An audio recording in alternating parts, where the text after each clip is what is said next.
काला साया। यूं तो बनारस घाट अपनी खूबसूरती के लिए बहुत प्रचलित है, पर घाट के किनारे कई राज लिए बैठे हैं।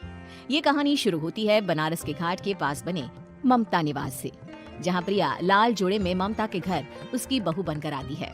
आओ आओ बहू, घर को अपने पैरों से पवित्र करो। ममता घर की दहलीज पार कर ही रही होती है कि अचानक एक बहुत गंदी सी बास पूरे घर में फैल जाती है।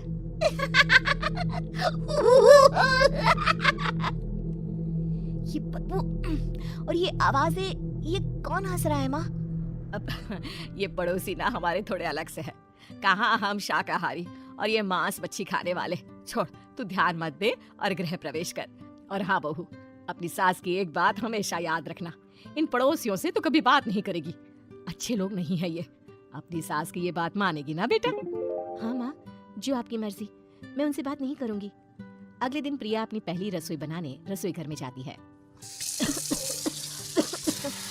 ये छोटी बात तो नाक में जा रही है। एक काम करती हूँ, खिड़की खोल देती हूँ। प्रिया खिड़की खोलने जाती है।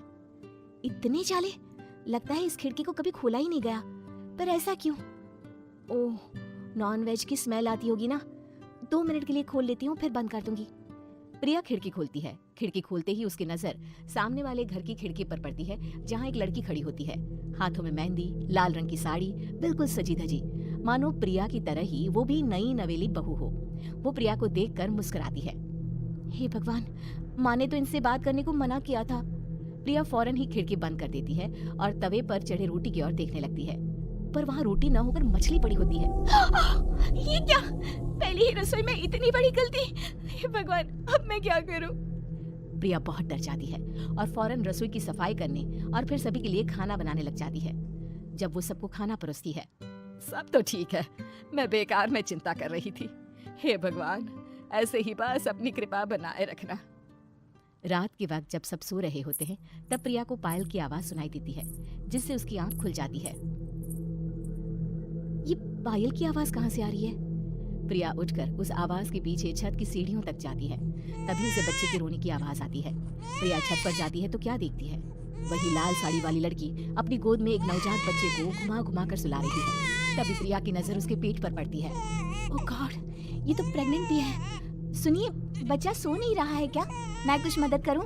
नहीं नहीं, आपके घर वालों को अच्छा नहीं लगेगा, मैं संभाल लूंगी। स्नेहा की गोद से बच्चा हाथ मारकर प्रिया की गोद में आने को छटपटाने लगता है।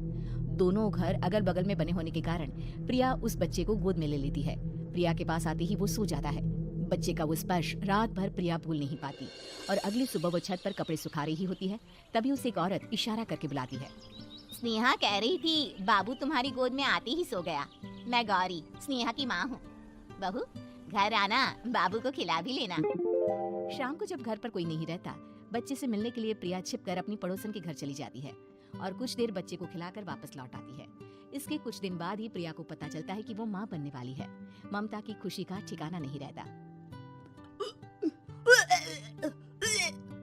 माँ जी, पता नहीं क्यों उल्टी आ रही है। प्रिया भागती हुई वॉशरूम में जाती है तो हरे और लाल रंग की उल्टी करती है। उस उल्टी में से कीड़े निकलते हैं। ये क्या? खून और ये कीड़े! माँ! माँ! प्रिया की आवाज सुनकर ममता दौड़ कर आती है, पर बेसिन में कुछ नहीं होता। प्रिया हक्की बक्की रह जाती है। ये सब क्या हो रहा है? प्रिया घबरा जाती है और अपने कमरे में जाकर सो जाती है। डर के कारण वो इतनी थक जाती है कि उसकी आंख लग जाती है। तब उसे ऐसा लगता है उसके पेट पर मानो कोई बैठा हुआ हो। कौन हो? प्रिया के पेट पर एक 5 महीने की बच्ची बैठी हुई थी, जो बुरी तरह जली हुई थी। माँ, तुम ही मुझे लाई ना अपने पेट में? मैं तुम्हारी माँ नहीं हूँ। कौन हो तुम? माँ, देखो मैं जल गई बुरी तरह से। 6 महीने पेट में रहने को भी मुझे नहीं मिला। सहला दो ना माँ।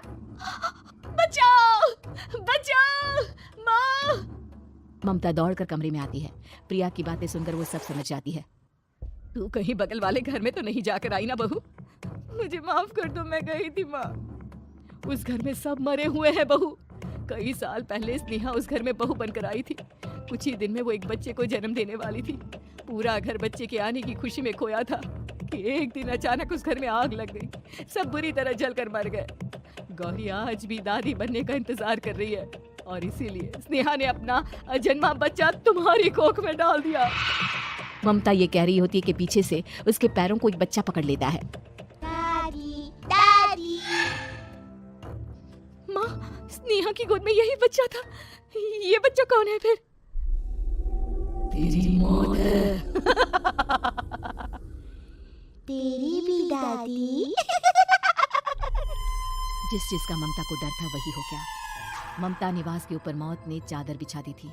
प्रिया का पेट ऐसे बढ़ जाता है मानो 9 महीने का हो। 2 हाथ उसके पेट से बाहर निकलते हैं। बहू, संतोष को फोन कर, किसी पंडित जी को बुला बहू। प्रिया का पति भागता हुआ घर आता है। ये तो होना ही था माँ।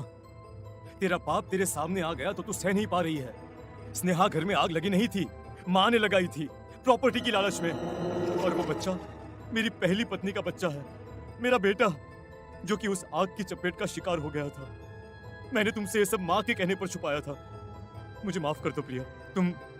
तुम अगर चाहो तो यहाँ से जा सकती हो।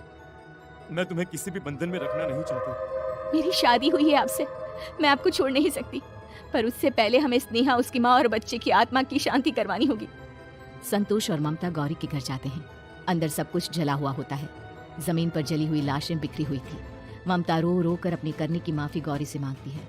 प्रिया स्नेहा के घर वालों का अंतिम संस्कार करवा देती है और ममता निवास फिर से आत्माओं के साए से मुक्त हो जाता है।